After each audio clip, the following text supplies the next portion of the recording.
we'll get going here. Hopefully, can everybody see the presentation slides? Okay. So appreciate everybody joining tonight. This is the Advocacy and Caregiver Group 101 on Brightbot. And it's nice to be able to share some time with everybody. I'm not a physician. You can see my credentials on the first page there. I come about doing this as a result of my daughter being diagnosed with a brain tumor when she was 27 months old, and her death back in January 2011. But when she was going through her fight, there were message boards that you could type questions to and people would respond here and there. There wasn't anything that was interactive like this. So it's nice to be able to see people and interact in real time. And especially when we talk about topics such as palliative care, which we're going to discuss tonight. It was something that I did not want to discuss back in 2010 or 2011 when my daughter was fighting for her life. But I'm glad that I understand it now, and I'm glad that I understood it back then. So what we're going to go through tonight is quickly on what is palliative care, what palliative care is not, when do you have to consider palliative care, and I always like to throw a section up called considerations, and these are just items that when you're thinking through some of these topics to be mindful of. And then we'll take some questions. Bear with me also tonight. I'm a little bit under the weather, so trying to keep my wits about me as well. So not knowing where everybody's experience is with the healthcare system, whether you have advocated on behalf of somebody, whether you are going through something that's life-threatening, a loved one, a friend, family member. Before my daughter was diagnosed, I had no idea what palliative care was. When I talk about what palliative care isn't, I'll talk about what I thought palliative care was. Normally, I don't like to put that much text on my slides, but this definition I thought covered the broad range of what palliative care is. And this is as defined by the World Health Organization. And as you can see, palliative care is an approach that improves quality of life and the quality of life for the families that are facing problems associated with life-threatening illness or disease through prevention and preventing suffering, taking care of pain, early identification of issues that need to be managed, assessment of pain, and psychosocial care, spiritual care. It's an entire realm of care that sometimes is integrated into the clinic, sometimes it's not. Sometimes you have to actually be enrolled in a palliative care program to obtain services. In the case of my daughter, we had to actually enroll her, and it wasn't something that I wanted to think about. In reality, the first treatment she had a brain tumor, and it could not be surgically removed. The first treatment that she had was radiation, and that was palliative in nature because what she had was terminal. There was no cure. So radiation just bought her time. It eased her symptoms. It eased any pain that she was experiencing. So essentially, when she was diagnosed, she was on palliative care from day one. But the ability to understand what palliative care is early on, whether it's yourself or a family member or friend, is key, because then you can start looking into what services are available. But understanding what palliative care is just as important as understanding what it isn't. So palliative care does not mean giving up. It does not mean certain death. When the discussion arose for my daughter as to whether we should call in hospice. And you can call it hospice care, you can call it palliative care, whatever you want to call it, it doesn't matter. It's the same thing. When that discussion arose, I didn't want to have any part of it because I thought it meant giving up. I thought it meant saying that we're certain she's going to die. As we started to explore it, then I understood exactly what palliative care was and the benefits to having her enrolled in palliative care plan. And I'll talk about those in the next couple of slides.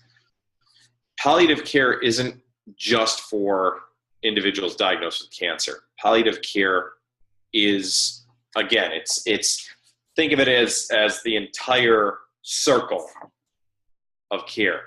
Palliative care is available for any type of life-threatening disease or life-threatening condition for both the individual diagnosed as well as family members.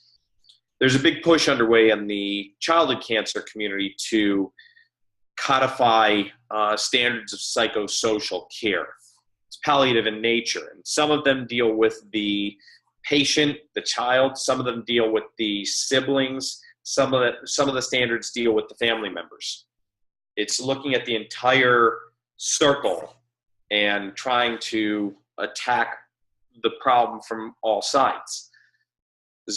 It's not just the individual diagnosed with the disease that suffers. It's the family, it's the friends. So with that said, again, if you're diagnosed with any type of life-threatening illness, systemic illness, MS, ALS, doesn't matter.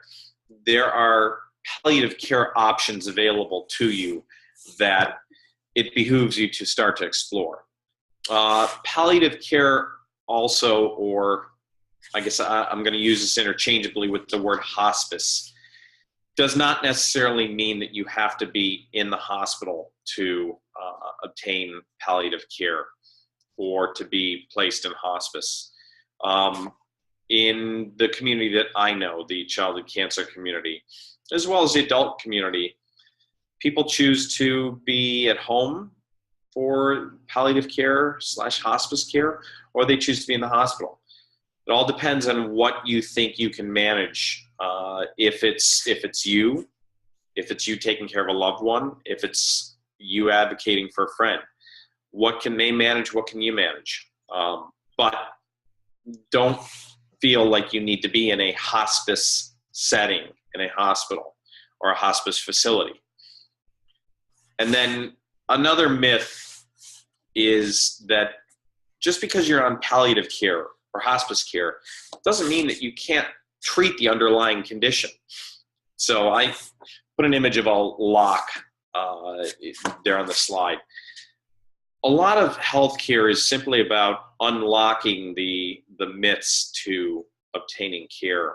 And when it comes to palliative care, I think a lot of people have the thought process that just because you're enrolled in a hospice situation or a palliative care situation means that you can't explore treatment options for the underlying condition. To the contrary, in my daughter's case, we actually saw some physical gains returning when she was enrolled in hospice care. And that's because of some of the services she was obtaining. It's because of the underlying disease that she had, the treatments that she had been receiving. And so we started considering additional treatments. Started considering doing a second round of radiation, looking at clinical trials, supplements, alternative therapies, complementary care. We analyzed it all, and we kept in contact with her underlying clinical team, because in most cases, the palliative care team or the hospice team is going to be different from the clinical team because they have a different focus.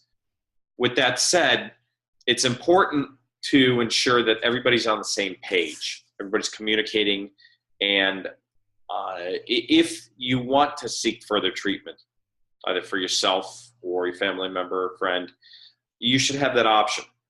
And I've heard of situations where people have been enrolled in hospice care and they wanted to explore treatment and they were told no because they were quote unquote on hospice care.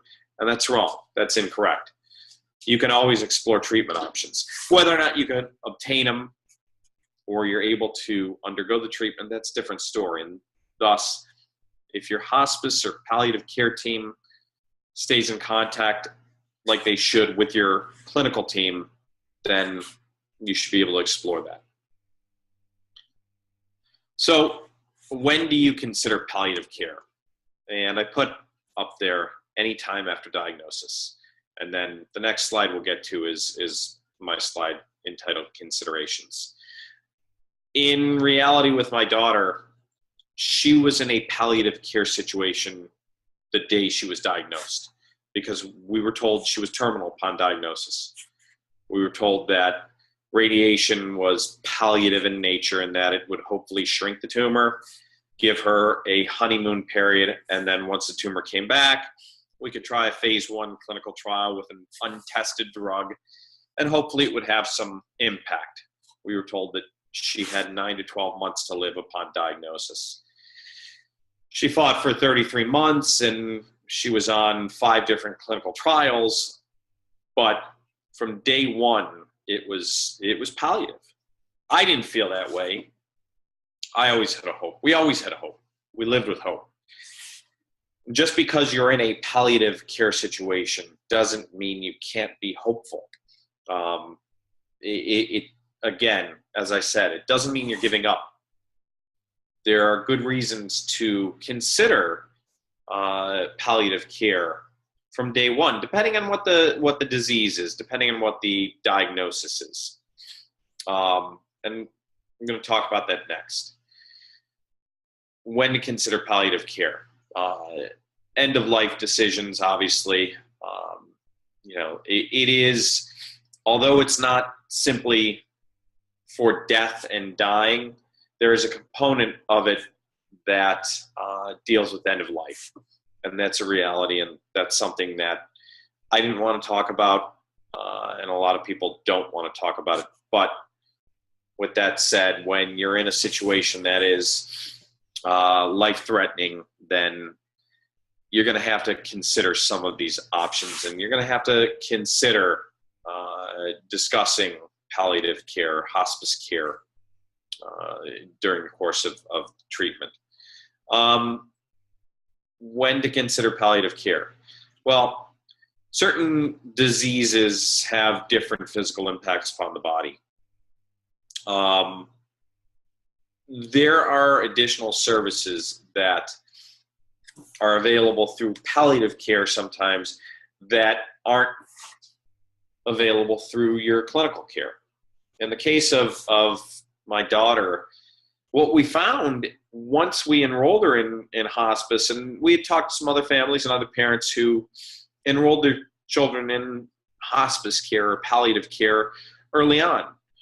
She was entitled to massage therapy, art therapy, occupational therapy, physical therapy. I mean, you name it. She was entitled to services that she wasn't going to obtain through the clinic. She wasn't going to obtain those types of services. Once I found out about that and understood that the role those services played in her health and in the management of her care, they were so critical. I frankly kicked myself for being so reluctant to consider enrolling her earlier on. And they were very helpful. And then if you need additional management for the care. So if you're going to be in a home setting and you are trying to manage your own care or a family member's care, having enrolled in a palliative care setting or situation or hospice situation entitles you to nursing visits to home, check-ins at home. Again, the services that you're not going to get just by going to the hospital or the clinic. And having another set of eyes on you or your loved one or your friend, if you're advocating for your friend, it cannot be overstated how helpful that is. They're trained, and they also can help you advocate with your clinical team. So, sometimes managing a healthcare condition, whether it's your own, a child's, a mother, father, spouse, grandparent, friend, it's a chess match. And you're not trying to outsmart anybody, but you're trying to play the entire game with the goal of getting the best care possible. And so sometimes you have to make a move that doesn't seem palatable to you. Again, the idea of hospice care, palliative care for my daughter, it didn't sit well with me. But in the end, it was the right choice, and I'm happy that we made the choice when we did. I wish we would have done it sooner. It certainly would not have impacted her outcome. So you've got to think about all these considerations from day one, depending on what the diagnosis is, or if you're advocating for somebody, just obviously you're not going to start discussing some of these right off the bat, but keep it in mind as their care goes on. Considerations to take under advisement when you're thinking about enrolling in palliative care. Think about what your insurance covers. Thankfully, my daughter's coverage was really good. That obviously is not the case for a lot of people out there. Even with that being said, there were a certain number of weeks that she could be enrolled in the palliative care or the hospice program. And we were always counting.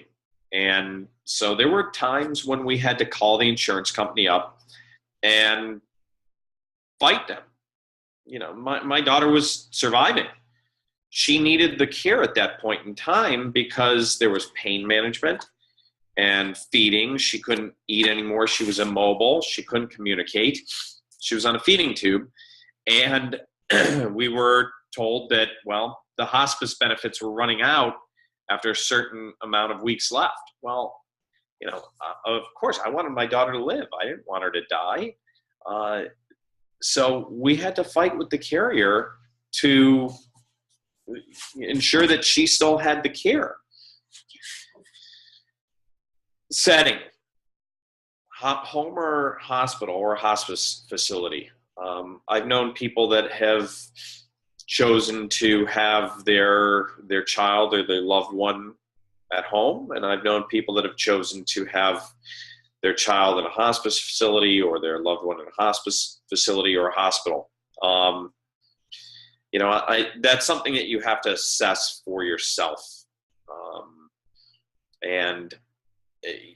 That moving into point number 3, dovetailing on point number 2, a lot of what you're going to be doing in a palliative care situation or a hospice situation is managing pain.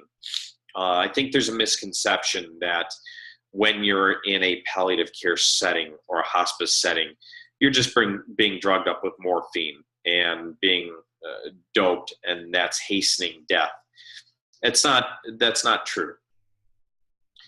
You're trying to control the pain of the individual that is at that point, end of life stages. We use the word transitioning. Let's call a spade a spade. The person's dying at that point, and you're trying to make it comfortable.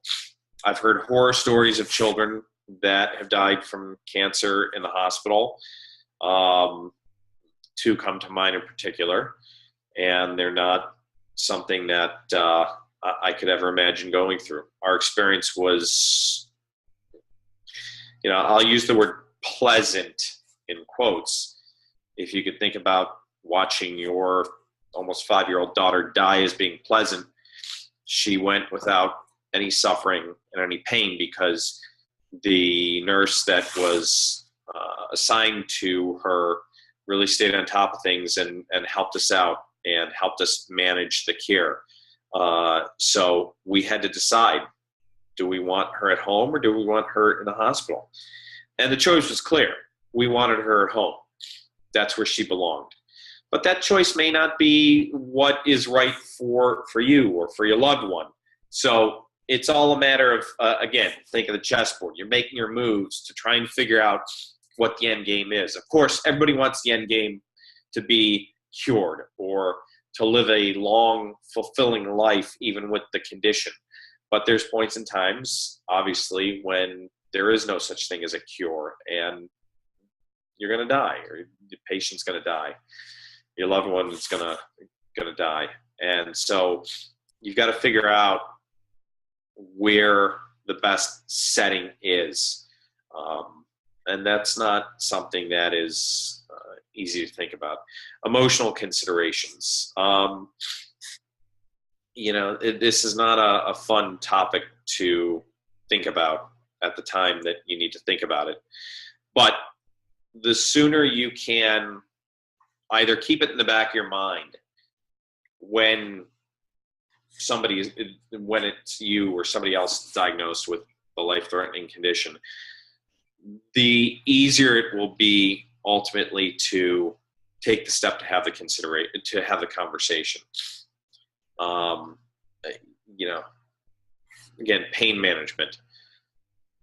My daughter was on a feeding tube. I've known a lot of kids and adults that have been on feeding tubes, and everybody worries about, well, is the person starving to death? That's what the hospice workers and the palliative care workers are dealing with, and making sure that they're being managed so that everything is being, the circle's being covered. Going back to point number 2, and number 4 dovetails on that. One of the things that we were not prepared for was, after my daughter passed away, calling the coroner and the funeral home and having her removed from our house. We didn't drive her to the funeral home. They came and picked her up. And so we had to walk her body out of our house.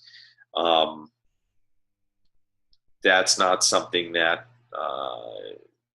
you go into a diagnosis thinking about. But when it comes time to think about palliative care and hospice and end-of-life decisions, you're going to have to face that if you choose to be at home, or if you choose to have your friend or loved one at home. And that is something that's very difficult to think about. It's very difficult to experience. And it's the double-edged sword of choosing to be in a palliative care situation at home. Look, anytime you're dealing with a life-threatening illness, cancer, heart disease, diabetes, ALS, MS, you name it, whatever it is, of course, you want to fight. You want to reach that stage of being cured.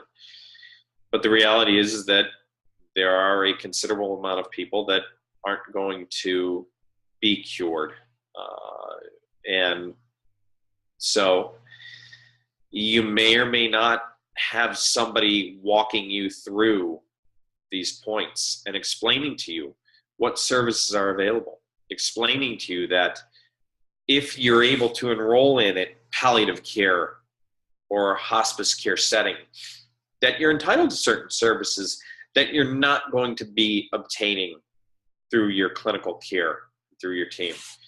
So the sooner that you look at all the pieces on the chessboard and think about all of these points and considerations outside of getting treatment and getting to and from treatment and getting access to drugs. I mean, there's so much to think about. It's overwhelming. But with that said, this component is more critical than I think people give it credence. So I don't know whether anybody has any experiences that they want to share about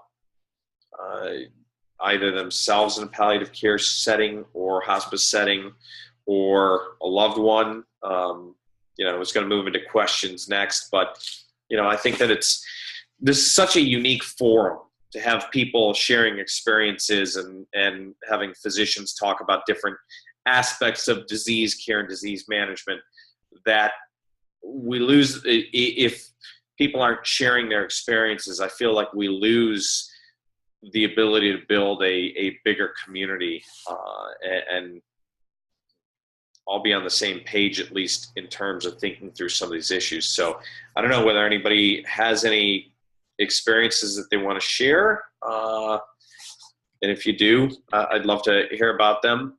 Otherwise, we can also move into questions. I'll go ahead and unmute everybody. So if you have your TV on or you have any noise in the background, if you could please turn that down so that we can field some questions. And if anybody wants to share, that would be great. So I appreciate your attention. I have a question. I'll just go first. Sure. When a doctor gives a prognosis of 8 months and then your loved one ends up living for almost 3 years, there's some gap in the information in his knowledge base. And so, what would you tell people what does that say about the realm of knowledge that a doctor may have? That's a good question. I talked in one of my presentations about the self-fulfilling prophecy of the diagnosis. And in my daughter's case, there are approximately 250 to 400 kids a year in the United States diagnosed with the type of brain tumor that she had. And so statistically, if you look at, the averages and the means, kids that are diagnosed with DIPG, which is what she had, live 9 to 12 months after diagnosis.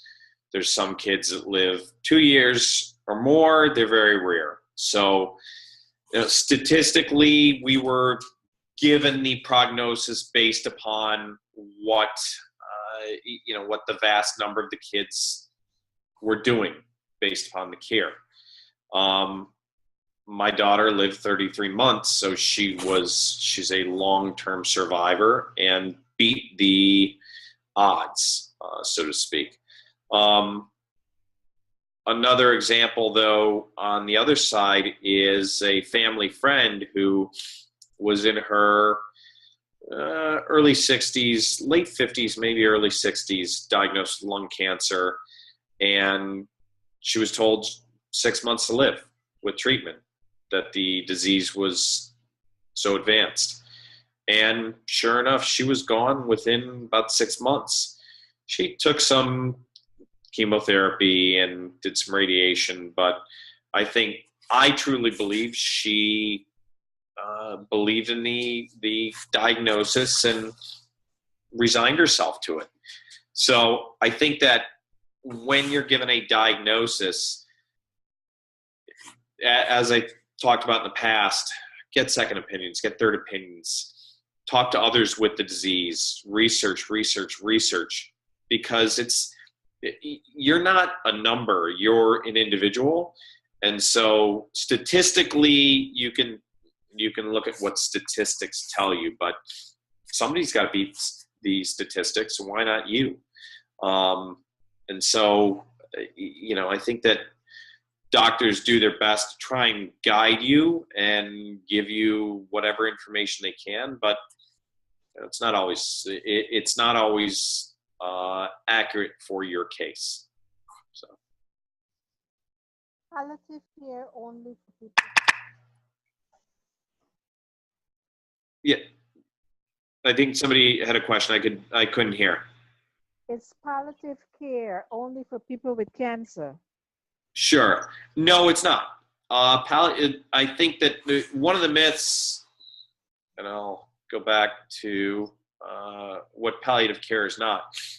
Palliative care isn't just for people with cancer. Palliative care is for any type of life-threatening condition. And so when you look at the myths about what palliative care is, I think people have this thought process that it's just for cancer. But if you look at the definition of palliative care as created by the World Health Organization, it's an approach that is supposed to improve the quality of life of patients and families facing life-threatening illnesses.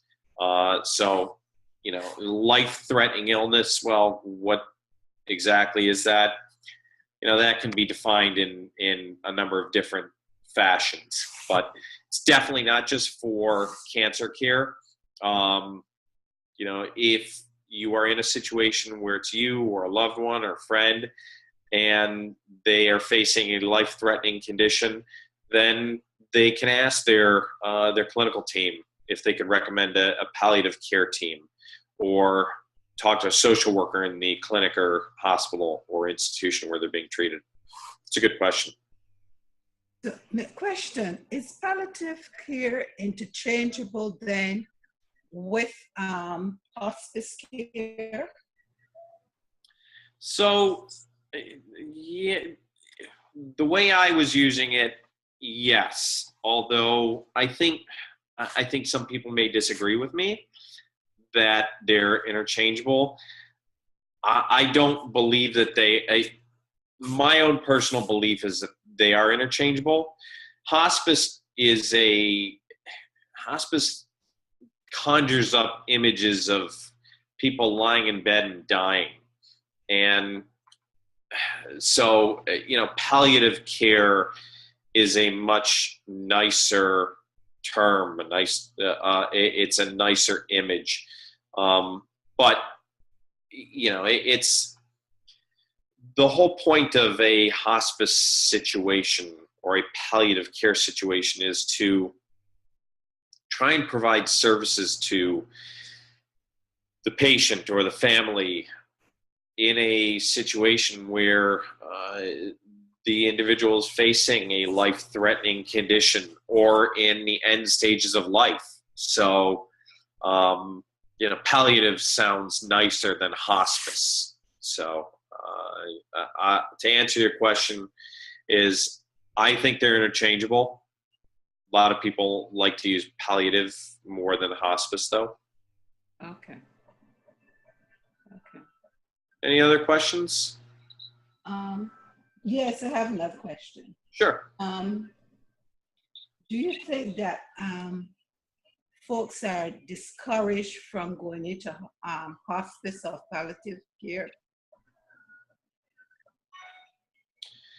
Yeah, I think that they are. I think that there are certain, you can look at it on different levels.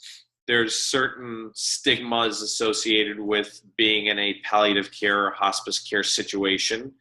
And, just like me, people think that it's giving up.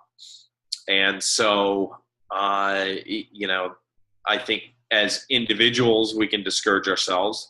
I think that sometimes our clinical teams can discourage their patients from seeking palliative care because of either egos. Let's be honest here. In a lot of these situations, you're dealing with clinicians and researchers that have egos, or sometimes insurance carriers discourage people because they don't want to incur the cost and they don't want to pay. But you need to advocate for yourself or advocate for your loved one or friend for all the services possible. And if somebody is discouraging you from enrolling in a palliative care situation or a hospice situation, then, you advocate harder, find somebody above that person, and don't take no for an answer. Okay. Any other questions? Yeah, you did mention about insurance. Do you think that with the Affordable Care Act that we have right now, would that be something viable that would be able to cover someone that is in hospice or palliative care? It all depends on your specific insurance carrier. The thing about the Affordable Care Act that I really focused upon was the pre-existing condition coverage, and not being able to exclude people for pre-existing conditions. And that's, in my opinion, as a childhood cancer advocate in what I do in my line of work, that's the biggest win in my mind.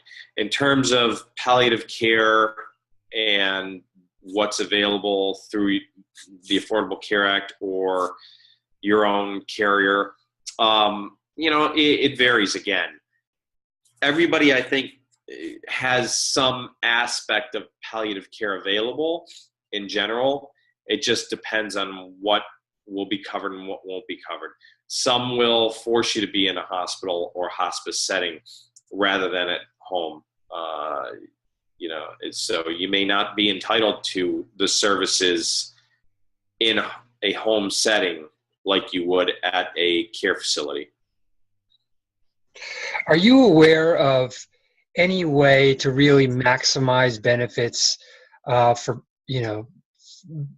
anybody, but specifically for people who really don't have health insurance? So, for instance, they may be able to rely on services from Medicaid or some other government service. But is there any way to stretch that, or to maximize that? Are there any techniques or tips you could offer? That's a good question. I don't necessarily know that I'm qualified in terms of Medicaid and trying to stretch benefits. With that said, I've helped at least one family with a child that had cancer that had Medicaid, and they had some insurance, but they had Medicaid as well, and they were able to obtain palliative services at home for their child. I think that the advocating for your care or your loved one or your family member's care, I can't say enough about how critical it is to sometimes be extremely aggressive and push as hard as possible to obtain services. I've seen it benefit people on a number of occasions, people that have been on Medicaid, people that have not had coverage for a specific drug. I think that in general, when you're dealing with, at least, in my realm, dealing with children with life-threatening illnesses and specifically with cancer, ultimately clinicians and caregivers generally have enough of a heart to stretch the services as much as possible and play around with how they code things.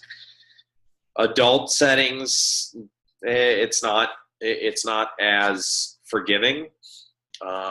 So if you have a social worker that you're working with or a care manager, relying upon them to get involved heavily in your case it's critical. would you say that the insurance company would pay more if you're in a hospital setting versus being at home? Because so in a home setting, you essentially have to set up a hospital, replicate a hospital setting. In my daughter's case, for the first week, we had somebody with her 24 hours a day, 7 days a week until she stabilized once she was enrolled in hospice. We had a feeding pump, and we had drugs delivered. We had food delivered. We had nurses coming in at various hours, doctor, watching her at various hours. Whereas in a hospital setting, everything is there. It's already established. So sometimes, even though in the end it's probably cheaper from a dollar for dollar analysis to be at home versus in a hospital, sometimes insurance companies don't want you to be in a home setting. They would rather pay for the hospital setting or a hospice facility rather than having you do it at home.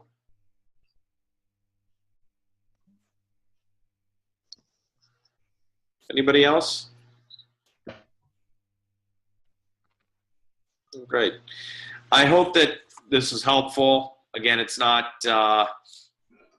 no topic is truly a fun topic when dealing with a life-threatening illness. Perhaps I'll think of a more fun topic for one of these presentations, but I think that talking about palliative care and being in a palliative care situation where it's either trying to get services that you're not going to get through a clinical care setting, or if you're talking about end-of-life issues, thinking about palliative care it's something that you need to get on top of quickly rather than letting it slip by and then not getting the services that you or your loved one are entitled to get. So as always, I thank everybody. If you could log on to brightbot.com and join my group, Advocacy and Caregiver Group 101, I'd appreciate it. And tell your friends to listen into some of these presentations. I think there's a lot of value in what gets talked about.